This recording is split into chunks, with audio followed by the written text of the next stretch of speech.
தில்லி சட்டசபையில் அரவிந்த் கெஜ்ரிவால் தலைமையிலான ஆம் ஆத்மி அரசு நம்பிக்கை தீர்மானம் கொண்டு வந்துள்ளது.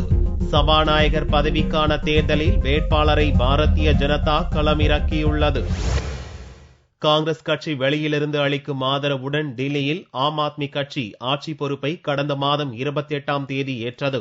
ஒரு வாரத்துக்குள் மெஜாரிட்டியை நிரூபிக்க வேண்டும் என்ற கவர்னர் நஜீப் ஜங்கின் உத்தரவுப்படி முதல்வர் அரவிந்த் கெஜ்ரிவால் தலைமையிலான அரசு வியாழனன்று நம்பிக்கை தீர்மானத்தை கொண்டு வந்தது.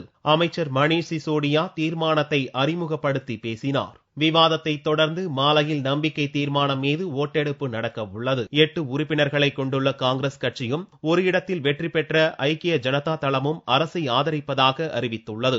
இதனால் மெஜாரிட்டிக்கு தேவையான எண்ணிக்கையை எந்தவித சிரமமும் இன்றி முதல்வர் அரவிந்த் கெஜ்ரிவால் பெற்றுவிடுவார் என்று எதிர்பார்க்கப்படுகிறது. இதனிடையே சட்டசபை சபாநாயகர், துணை சபாநாயகர் தேர்தலை வெள்ளியன்று நடத்த முடிவு செய்யப்பட்டுள்ளது.